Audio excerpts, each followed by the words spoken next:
everyone, and welcome to Candid Conversations with Rennu Dhillon, a Building Women Empowered initiative, empowering women everywhere. What is Candid Conversations? Well, let's begin with the word candid. Candid means straightforward, honest, and truthful. What does conversation mean? Conversation means an informal chat between two or more people where you're exchanging ideas and stories. So together, when you combine that, you have Candid Conversations with Rennu Dhillon. That's me. Every woman has a story to share, be it personal or professional. Through these personal stories that are shared on this show, which are unfiltered, uncensored, straight from the heart, women will be inspired to do many things, and when women get together, we know incredible things happen. My goal is to empower you, and you empower me, and together we empower women everywhere. I want every girl and woman to know that your voice can change the world. So if you know a woman that has a story to share, please contact me, and my information is on the screen right now, and I'd love to have them on this show. Marilyn Monroe once said, "Give a girl the right pair of shoes and she will conquer anything." I believe that if you give a woman a voice, she will conquer anything and everything, because we can make anything possible. Let our voices be the revolution for change. After all, a woman is a full circle. She has the ability to create, nurture, and transform. Enjoy the show.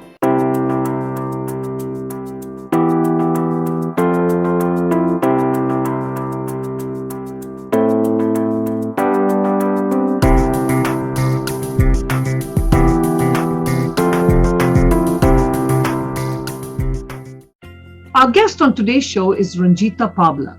Ranjeeta Pabla is a domestic violence survivor who is sharing her journey today on Candid Conversations. She describes herself as a fighter who wants to empower other women to pursue their dreams. Many people continue to live in denial of domestic violence, pretending it is a taboo subject or something that's not to be spoken about or that doesn't exist. Many also believe that domestic violence is only restricted to physical abuse. Domestic violence does not only include physical abuse, but it also includes emotional and financial abuse, and many times women are bullied into staying in the relationship because of their immigration status being cancelled. Domestic violence will affect one's thoughts, feelings, and behaviors, and this can significantly impact how somebody feels, their mental stability. It causes anxiety, post-traumatic stress, disorders, depression symptoms, which are very common among survivors of domestic violence. To be able to overcome domestic violence and come forth and speak about it is very courageous. Ranjeeta will be sharing her story with what she did to herself to empower herself to move beyond this chapter of her life. She has now become an advocate for domestic violence survivors, and we thank her for that. I want to remind our listeners that when a woman speaks about her journey, she's not asking for pity or sympathy. It is for those who may be in the same situation. You listen to these empowering stories and you'll be more motivated to know that you are able to live life on your terms, because you have the right to live life on your terms. At any given time, remember, you have the power to say, "This is not how my story will end." Let's begin our show and listen to Ranjeeta's journey.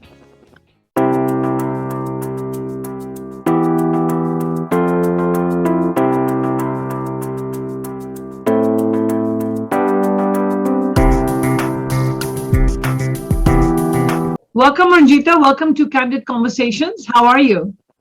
I'm good, Ms. Rennu. How are you? I'm doing very well, and I know you're at work, so thank you so much for taking this Zoom conversation, and we're looking forward to getting to know you. So, thank you for having me here, Ms. Rennu ji. It's a wonderful getting to know you and being with you. It's a great opportunity for me to speak about what I went through. So thank you for having me here. So first of all, I want to commend you. It takes a lot of courage to come on openly and talk about the experience that you've gone through. I've been there, so I know it. And I did, I have mentioned earlier, and I'm going to repeat it again to all our listeners, that when someone comes on air or openly to talk about their experience as a domestic violence survivor, they're not doing this for pity. We're doing this to be able to share the journey, the life experience that we've had, so that other women out there can be empowered to understand and know that if you haven't taken the step to take control of your life, then you can listen to this story and realize that there is light at the end of the tunnel. And that's what Ranjeeta is going to be showing us today. So Yes. let's begin by asking you, where were you born and raised? Tell us a little bit about yourself. So my born and my raise is from India, Mumbai, which is the bigger Bollywood city. So you're As from you Mumbai, know. okay. But you're Yes, Punjabi, right? You're Punjabi? yes, yes, I'm Punjabi. I'm sick. Yeah. So, but my base, everything brought up was from Bombay. My study, my education, everything is from Bombay. So I was like 16 and a half, like probably 17 So at the time when I high school came. age. Yeah.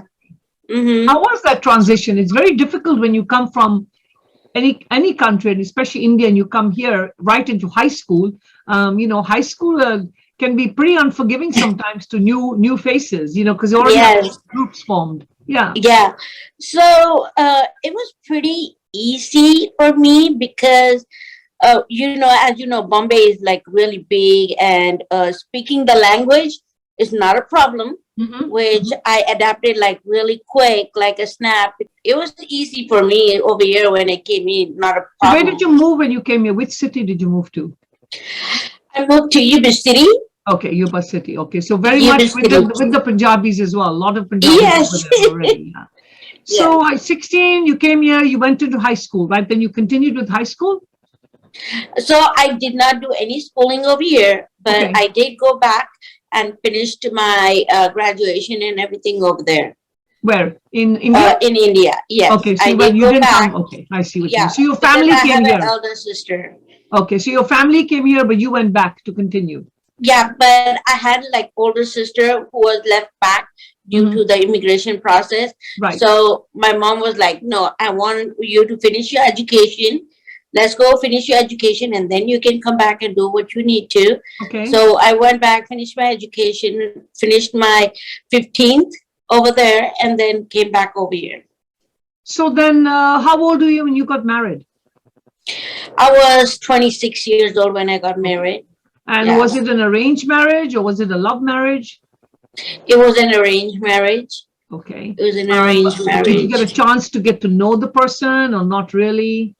So when it was just like a year of a transition time when I got to know this person. Mhm. But you know, when you're the first stage is almost like, oh yeah, I'm so good. I will love you. I'll do anything for you, whatever you want me to. You know, I'll be there for you. So I was like, okay, and I was new. You always like to So the was he loving from here? situation Was he too. from here? Yeah, he's from India, and at the time I was a citizen right here.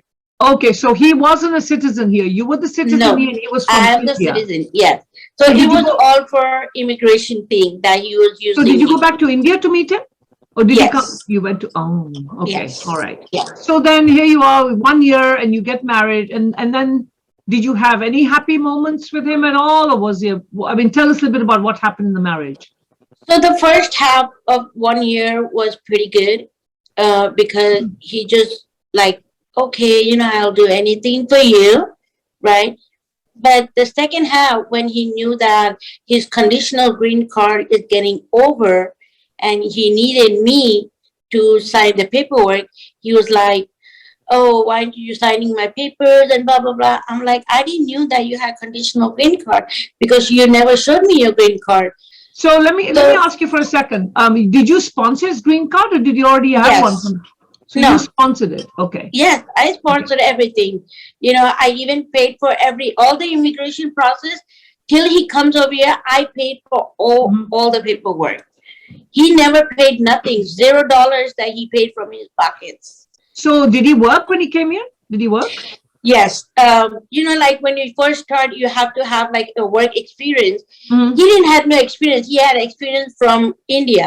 Mhm. He didn't have no experience from here. But I have a good resource of friends who are able to like connect him and let him get back to work. Okay. So I approached one of my friend who was like an agency worker who was like able to connect him and got him to work. He worked at FedEx. He earned $20 an hour. But he never gave me those money. He sent it back to India to his parents. But I was like, okay, he has parents. He has a lot of, burden on him, like parents to take care of. I was okay at the time. I was working. I never cared about it. But where were you living? Were you living with your parents or were you living on your own? No, I was living with my parents, and Okay. he was living at the same time with my parents Okay. in that All same right. house. So he Yes. was staying in the house. Okay. So then when did you notice when did the first situation of abuse start? What happened?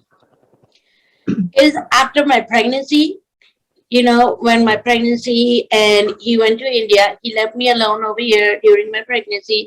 He said, "It's not my daughter, it's not my child, I'm not gonna take care of her. You know, I just wanna go to India and want to spend time with my parents." I was like, okay, you need a break, you can go, you know, understand everything, you know, because this is your child. So why did he suddenly come up with that? I mean, what was the reason? Did he know he's having a It's a daughter? responsibility. He didn't want it to take no responsibility, but he wanted to be in the United States. But he didn't knew that this is what will happen, and this is what he will end up Right. with. Right.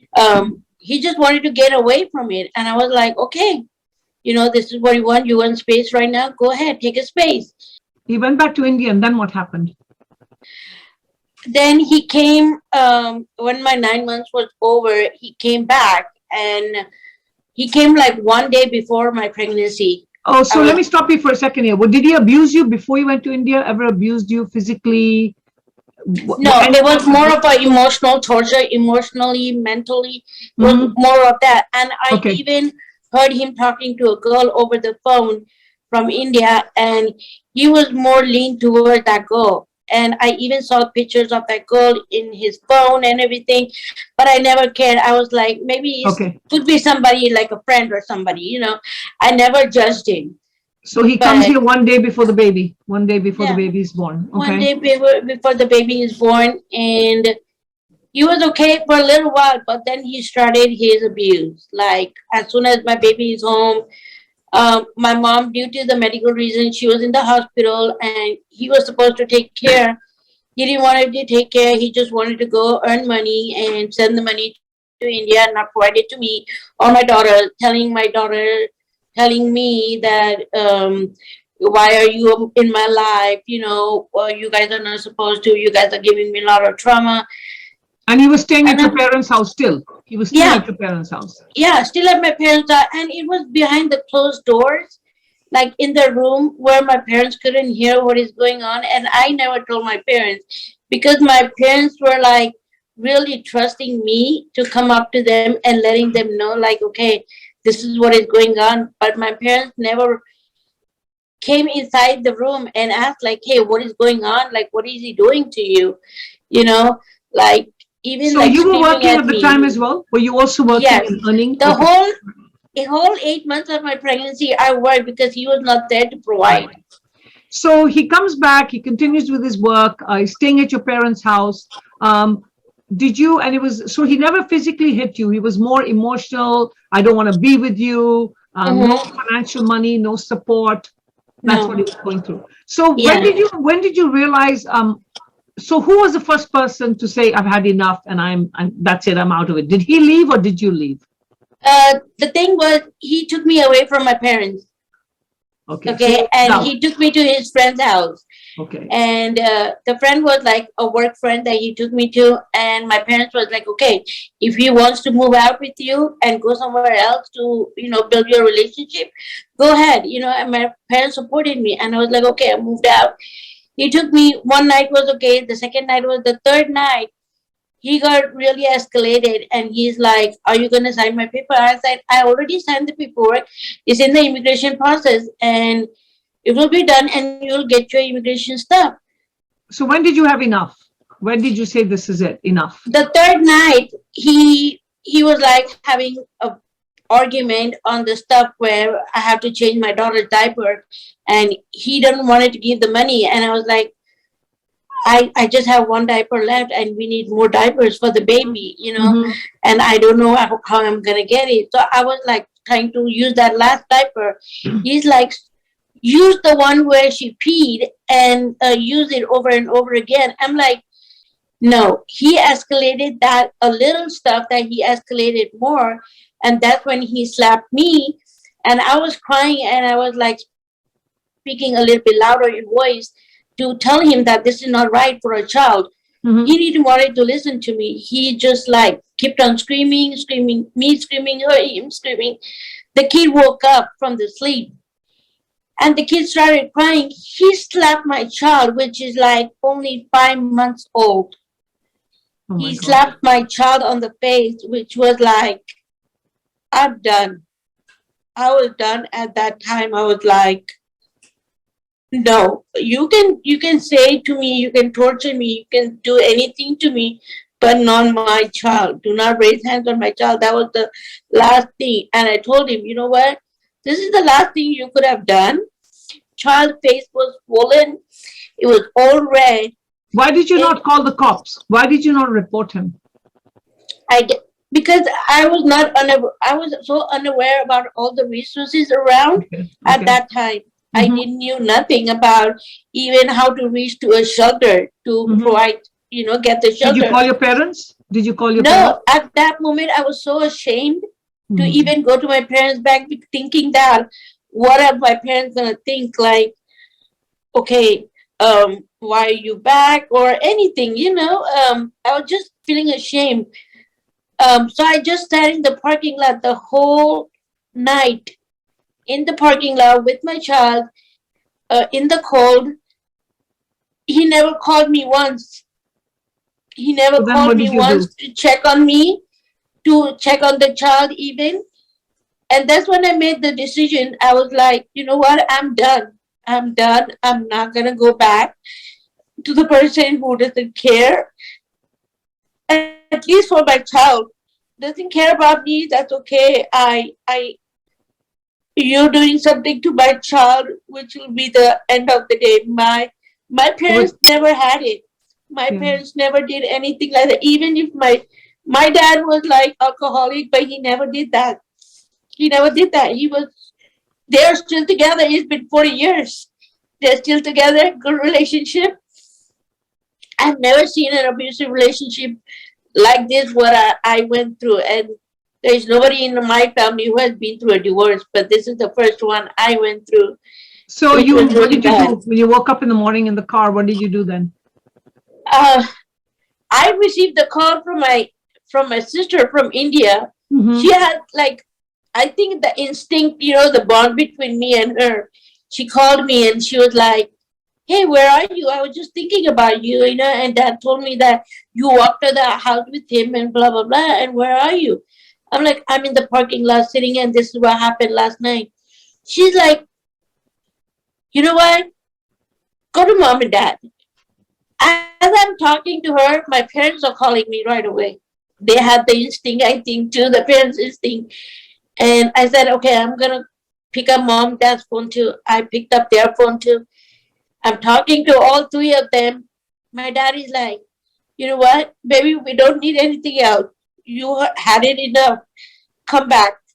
Come back with the baby. Is the baby with you?" The first thing they ask, "Is the baby with you?" I'm like, "Yeah, dad, the baby is with me." He's like, "I don't need anything else. You just come and we'll take care of everything. We don't need him. We'll support you in whatever you want." I'm going to Uh, stop you here for a minute, Ranjita. yeah, I feel for you. Kudos to your dad. I really want to stop here and say kudos. Listeners, yeah, one of the biggest mistakes that parents do is, especially in our Indian culture, is we tell our daughters that once they leave the house, that's it. They don't come back. All these ridiculous Hindi songs and cultural songs that we play at weddings all basically suggest that a woman has to leave the house and never return, and not even return even when she dies. And that's utterly ridiculous and nonsense and rubbish as far as I'm concerned. I think this, just listening to Ranjita and what her parents, the consolation that they were there for her, should be a true example to any of you out there who have second thoughts about letting your children come back home when they're having experiences like this. Never close the doors on your children. Always make sure that they know that their original home is always going to be their home. Thank you for that, Ranjita. So you went back home, and did he try and come back? Did he try and no, make amends? No, no, that was it. no, never, never. He never gave me a call or nothing.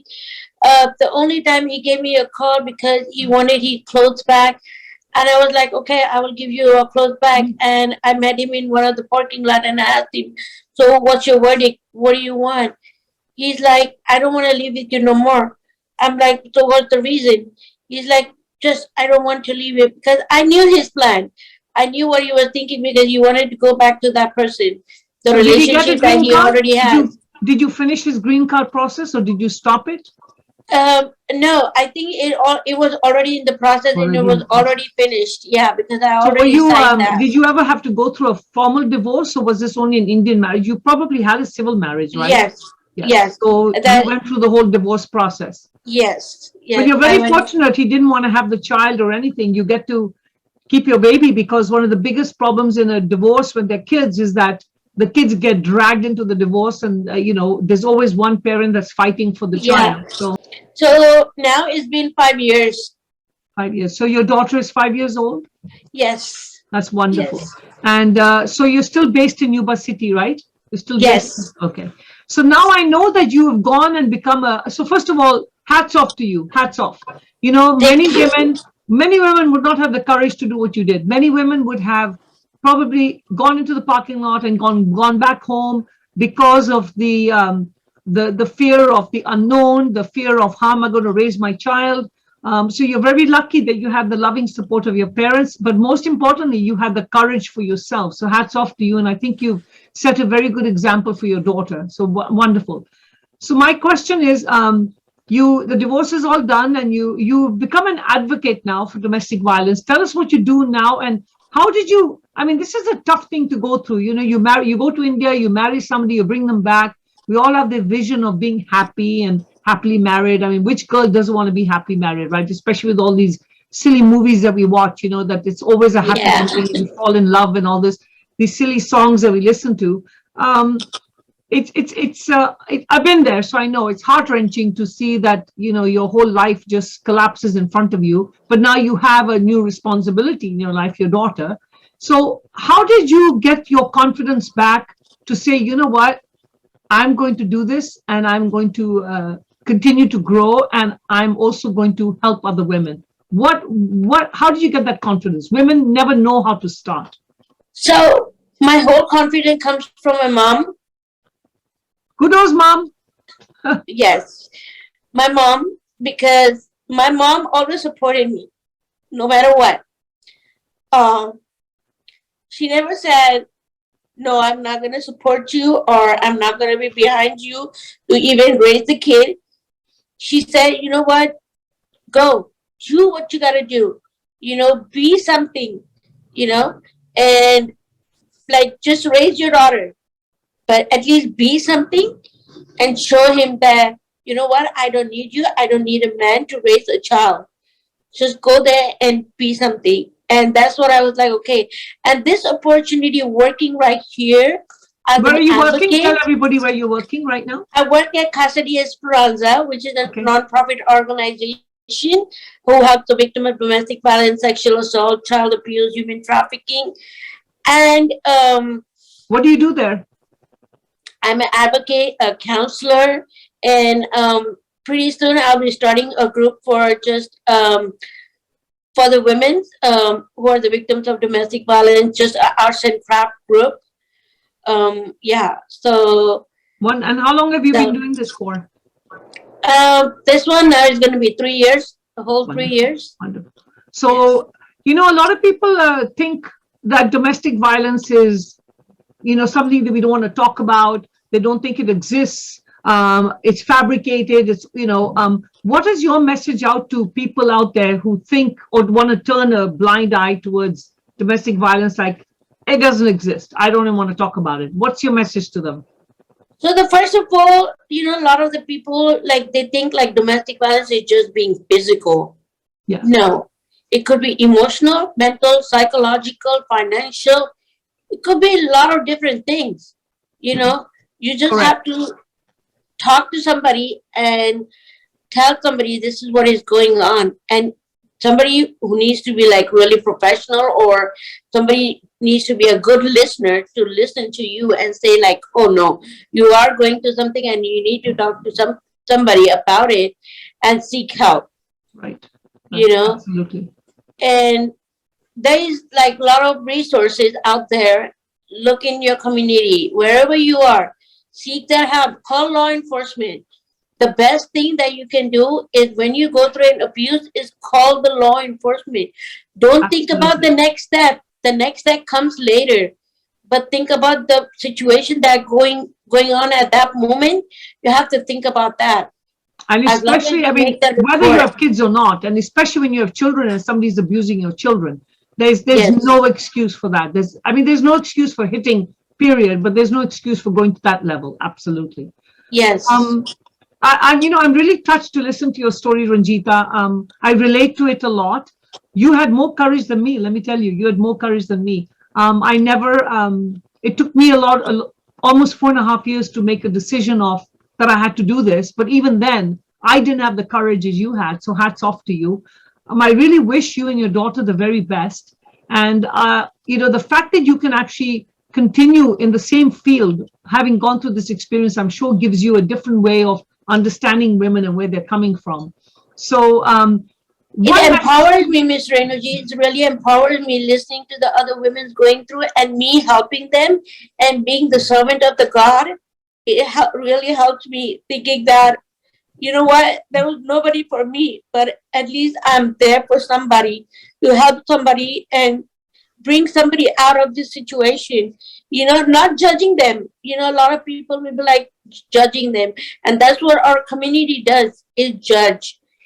it's Please been do not five judge them. years. It's been Yeah. 5 years and you're still crying. Tell me why you're uh, crying. yeah, It's good to cry. It's good to cry. Don't get me wrong. But and it's really good to cry because the memories that is coming on today, I kind of hold it back. Sometimes I do talk to my directors right here, when I'm really in that zone, when it's those like days when I really went through a trauma. Trauma never goes away.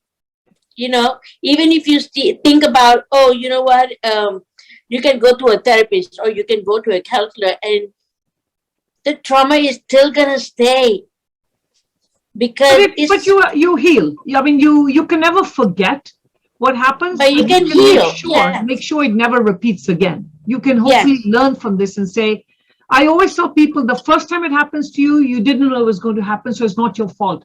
But if you let it happen the second time, then it is your Then fault it is because your you fault. have the Yes. responsibility to do something. Yeah. Well, I And want to learn thank those you. red flags. Yeah. Oh, Learn the red clearly, flags. clearly, the red flags are right there, and I think it's just really the acceptance of the red flag. Like, do I even want to accept that this person doesn't want to be with me? And that's hurtful when somebody doesn't want to be with you. But I think we need to understand that it's okay if somebody doesn't want to be with you. They're not deserving of you. There could be somebody Yes. else out there. And you know what? I think women need to realize not we don't have to have a man in your life. You can live life very happily on your own. You know? Yes, exactly. Yes. Yes. And my daughter is my biggest inspiration. Every single day I learn from her. She's 5, but she teaches me a lot. She It's teaches me wonderful. how to love. She empowers me every single day, Miss Renuji. When I get out of the house, she's like, "Mommy, do good, okay?" And I'll be like, "Yes, baby, I will be doing good today." Wonderful. Yes, Well, I want to thank you so much for coming on our show and sharing your journey with us. I know it's painful to be able to talk about memories, but at the same time, it's a healing process. And I know for sure that there are going to be so many women that are listening to you that are sharing the same story, and hopefully your story will motivate them to take that step to say, you know what, just like Ranjita, I've had enough, and my story doesn't need to end like this. I can change the ending of my story. And I always say that you can write your own destiny. When people yes, tell you apne Punjabi vich kehte no apni kismat hai, no, you can change your kismat. You don't have to stick around in that. yes. And that's what I heard. I had it like, oh, maybe it was in my destiny. And I told my dad, Dad, maybe it was meant to be. You know what I mean? Like he was taking the blame that okay, arranged marriage. Oh yeah, yeah. I'm like, Dad, do not have that guilt in your heart. Whatever happened, it happened. It was not your fault. It was not my fault. Yeah, you're very lucky that it happened earlier on. Some women sit in their marriages for 30 years and they have to, it's the person, they find out about the person they knew all along, but it doesn't hit them till after 30 years. So Yes. kudos to you. Thank you so Thank much, you. Ranjita. Thank you. Thanks to you, Miss Rennu, for having me here. Thank It's you. always a pleasure talking to you. You I too. love seeing Likewise. you. Likewise. Thank you. I'm sure you're as touched as I am by listening to Ranjeeta, and kudos to her for her continued journey to empower other women in similar situations. Before I leave, I'd like to leave you some statistics of domestic violence. 1 in every 6 women have experienced physical or sexual violence by a current or former partner, while for men it is 1 in 16. 75% of victims of domestic violence reported that the perpetrator was a male, whereas 25% reported the perpetrator as a female. Overall, 1 in 5 women and 1 in 20 men have experienced sexual violence. A 2018 analysis of prevalence data from 2000 to 2018 across 161 countries and areas conducted by the World Health Organization on behalf of the United Nations Interagency Working Group on Violence Against Women reported that worldwide, nearly 30% of women have been subjected to physical and/or sexual violence by an intimate partner or non-partner.